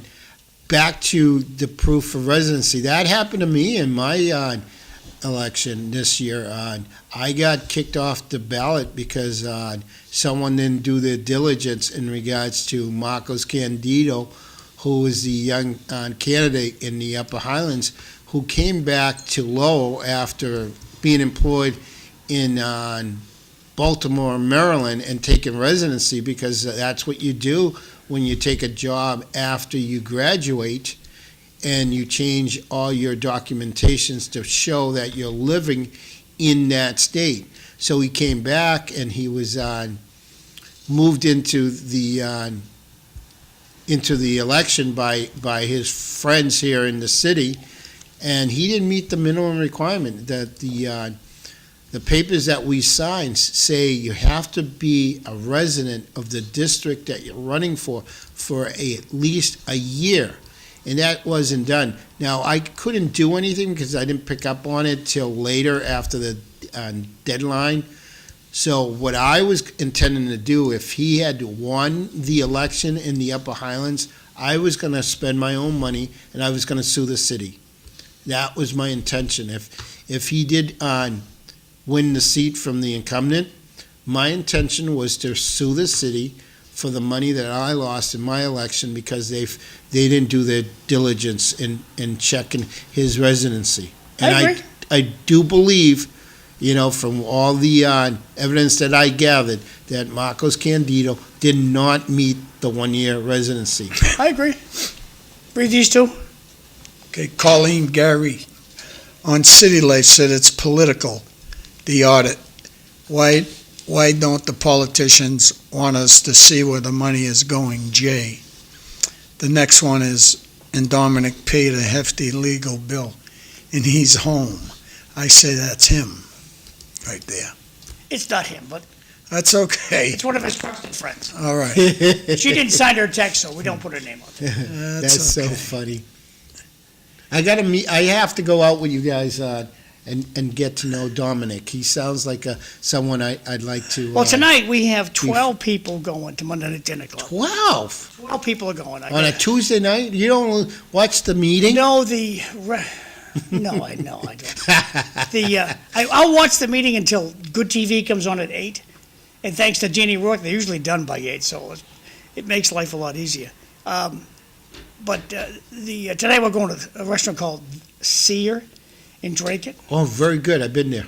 And you've been there before, too, and looking forward to that. It's going to be a good time. It's great steak there. But Great Dominic wine. Dominic does not respond. He just Shows up. miraculously shows up. Oh, jeez. Yeah, but part of the reason why they went after Dominic is because he was a friend of yours in this show. Just a small part, but there's no doubt there's a group of people there that went after him for that reason. We have a lot it's- more power than the Democratic City Committee. My favorite thing is when you say the manager, you know the word I'm talking about. The shitty manager? Yeah, That's from Menino. I hear The you. shitty of Boston. Mumbles, right? They used to call him Mumbles. Nice man. Met him 3 or 4 times on my visits to Boston. And Menino, a real nice man. I always enjoyed saying hello to him. Have you caught the mayor Danny Rourke doing a commercial? What, for Olympus? Yeah, Yeah, You on caught him? Facebook? Yeah, it was I fantastic. thought that was good. What a good stop, that place. And my sister-in-law, Judy, she goes there a lot. You know, they have a lot of things there, but what my wife says, they have the best spinach pie. I don't eat the stuff, so I don't know. No, they do, and they give you a good portion. Also, you know what I really like there is their meatball sub to die for. Very good. The sauce, very good. And the bread, obviously, they make fresh bread there. So that's my favorite sandwich at Olympios, is it? Yeah. You know a sergeant named Mike Marshall? Oh, yeah. Do you? Yeah, I do. He's a good guy. I like what he's done for Lowell. with He's the a good guy. wrestling. He ran the cemeteries for a while. Did he? Yep, he used to run St. Pat's, St. Mary Cemetery. For about 6 months. Great guy. Yeah, nice He's done a man. lot He's for a wrestler. Yeah. You can't say anything Doughboy. bad about a Well, wrestler. I followed him in high school. Yeah. He was tremendous. Yeah. But the Doughboy wrestling, pretty sure he's either the leader or the one that started that. So, And look at so what let that me has ask done. you, Bobby. Yeah. You're a big fan of wrestling. Yeah. Is the body type on what makes you a better wrestler? Like, you know what I'm saying? Like, if you're short and stocky, you become a better wrestler, or long and slender. Which is that a good heavy- thing or a bad thing? Body type for wrestling, or can you make anybody a good wrestler? I think wrestling is all about the moves, knowing every way out of a move, every way into the move. It's about that, and it's good coaching. George Bossy, like we said. Mhm. Donovan, God rest his soul. Well, Bobby, Tom Cassidy out at the Vogue, Cradle Technical High School. One of the best. Tom Cassidy, 30 years. I think I mentioned my career ended with my first match up there at the rafters of the Butler School under the eyes of Bossy. He teamed me up with one of the Menonazzo brothers, and he did a move and broke my collarbone, and that was the end of my Tough 60-pound body. God, I was never a wrestler after that. But Well, Bobby Melanazzo must have been a 4-time state champion. Hey, I got He had a taken out brother. by a winner. Yeah. He had a brother too. I forget his brother's name. No, He goes, collarbone Tony. broken, and there's nothing they can do for a collarbone. You end up just recovering from it. I was looking forward for a cast, and when my mom took me to the hospital, if I recall right, there was no cast. It was like, yeah, go home, kid. You're done wrestling, and you'll get better in 6 weeks, or something like that. A lot of great wrestlers came out of Lowell, though. Kevin Sullivan, Kevin Scott. Mm-hmm. I just like following that sport. Now, Mike Bobby, would Marshall. you say as a boxer, headshots are what you're after, or body shots? Oh, a good boxer will do the body shots. That's how they weigh you down. Look at Mickey Ward. All Mickey wanted to do was hit you in the belly or on the side of your belly and put you down. He was I mean, that guy took us some beatings in his lifetime. I'm telling you, but And CISCO, what's your opinion? Body shot or head shot? If you get a good headshot in, you're going to end the match quick. But the problem is, your body shots are going to make that possible because you're wearing them down, and then you're going to get a cleaner shot to the head. Understood. Thank you. my favorite boxer was Brian Rudy. I don't know, that family, there's a lot of boxers in it, but Brian Rudy against Lapomi. Oh, what a fight. The Lapomis were tough people, but weren't trained. They weren't trained how to box the right way, you know. If they were trained, forget it. Nobody would touch them. We used to fight for $5. And after they took $1 for gas, $1 for your wraps, you get $3 and you go to Espresso. This is 70, 71. Feed the whole gang for $3. Have a party, you know. Incredible, huh? Talking about feed, what's going to be on the menu for today for lunch? What are you planning to have? Anything? Me? I'm not sure yet. Yeah, the same here. I haven't decided. I got to go home and let the dog out and go for a quick walk, and maybe we'll figure out lunch early. Read this text, CISCO. Babyface should get a shout out for wrestling. I don't know who Babyface is, but it's okay. Yeah, I'm Babyface, trying to think. whoever you are, you're doing a great job wrestling. Yeah, probably Brian Sheehan. That could be a nickname for him. Another 4-time state champion. Oh yeah, Brian, yeah. Yeah. Next He was question. How do a we- police officer, and he went back to the school system. I like Bobby. Brian, right? Bobby's son is Yeah. Brian. He's Brian. a school teacher, too. somewhere. He was a great police officer. He left that. I know the department puts a lot of pressure on these guys to change, and it's tough when you're a good person to change and do some of the stuff they want you to do. He's a teacher, phys ed teacher. Yes, I think that's what yeah. he went back Yeah, to do. Brian's he was good. He worked for me. He was I could depend on him, and he did a good job in my opinion. How does the panel feel about women in wrestling? Yeah, as long as they're wrestling women, I have no problem. Yeah, I agree with you. I think it should be a woman-on-woman sport, men on men, boys with boys, girls with girls. Again, it's not so much co-ed. It's about getting them some experience that it's going to use to be better adults down the road. I agree. I don't like seeing a girl and a boy wrestling. That's me personally. The hardest part of wrestling was always wearing that uniform. Yeah. Oh, yeah. That's the hardest part. Yeah. What do they call it? I forget right now. Spandex. No, yeah, but I can't think of the name. No. But that was the toughest part of wrestling. You know, wrestling is good for anybody. It looks though. like a Girls- bikini for men, right? Yeah, singlet. I think they call it a singlet. Singlet. Yeah, singlet. I think I'm pronouncing it right. But women have beaten men around here. Oh yeah, that's happening. If you go in the Doughboy, you'll see girls on the floor wrestling with guys, and they're doing a bang-up job. So they can do it.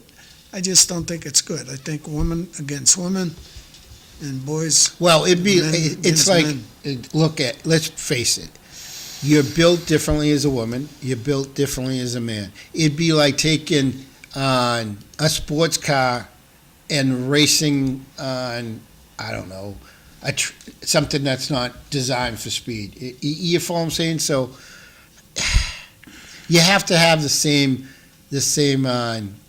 type of vehicle, right, to compete fairly, in my opinion. Unless you soup up the sports car, you take the Pinto and put a V8 in it, right, and then you change the dynamics of the vehicle.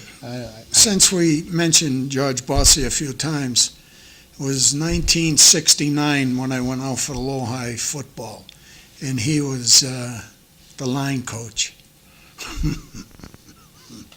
It was like meeting a drill sergeant. George should be.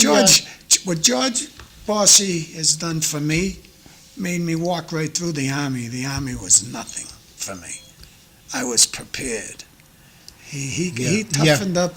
I don't care. Any human being that he ever met, he could toughen you up.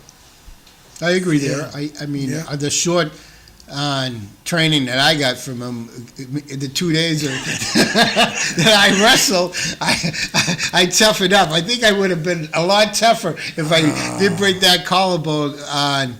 But no, George, I hope he's enjoying his place up in on Plum Island, right? He's living on Plum Island. He worked very hard, and he's dedicated a whole bunch of time to this city, and he affected a lot of young teenage boys to become good men. Yeah. We see that every day. I think what he has a worry about is being washed away at Plum Island. Oh, He's yeah. in that group of Oh, really? houses. Oh, yeah. Yeah. I know he definitely weighs, but it was about 2 years ago he caught a striper, about 47 inches. And I made a joke on this show about it. That's a big fish, Oh, it is. It's you know? huge. And I think he slapped that fish as he was putting it on the boat. And that's a lie. He didn't slap the fish. But he slapped every wrestler before the match. For years, he'd give you a good one to see if you were up. He can't do it no more. Oh, no, He doesn't do it anymore, really. But that's coming up, the George Bossy tournament. Yeah, That's always around Thanksgiving. I mean, No, Christmas break. Yeah. It's between Christmas and the break between Christmas and the New Year. So, That's a great thing for Lowell. yeah. No, they bring in a lot of people, and it. Hey, we're brings- running short on time, so we're gonna do these quick. Great show today. Hope Mr. Bomil's doing okay. Yeah, Tommy's just got the day off. He's enjoying himself today. Yeah, Tommy's on vacation. You guys are nailed. Great show today. Is the meatloaf happening next week? Oh yes, we're gonna have a meatloaf contest next Tuesday. I'm gonna have my recipe go against Bomo's recipe, and anyone else that's on the panel here want to make a I ain't meatloaf. bringing any- We'll I have a ain't meatloaf Next Tuesday, okay. next Tuesday. Yeah. Or his singlet. Yeah, that's the Singlet. name of it. I like it. And the next thing is for sure, don't forget the headgear. It would protect you from getting cauliflower ear. No doubt. Tomorrow, City Life, Linda Bound's gonna be here. City Councilor Kim Scott. and Marty Lurie's gonna be here tomorrow as the co-host. Time is short, kids. I like Kim Scott. She's one of the very good. I can't say she's a very good city councilor. She really is in tune with the Back Central community, and they really like her. So Every election, It's nice though, to she see lives her. in that district that you just never know. She works hard at every election, so I think she's okay now. But she's always worried. Yeah. Always. And you got to be worried. Oh no, you have to, especially this year. I mean, I am so happy that we have more candidates involved in politics, and there is more people willing to jump in. It's not easy. It's a tough thing to do, but it's engagement. I mean, I like to see more people engage, and it's only going to make Well, the make things redistricting, I better, think, yeah. already set up for that, Yeah. without a doubt. You'll have people like Dominic Lay worrying about someone running against them. Yeah. It's just the way it is. Well, again, you want the job, you're going to have to earn it, and show that you're the better candidate and work hard for it. The problem with it is it does raise the cost for these incumbents, because now they're going to have to spend money every year to get reelected.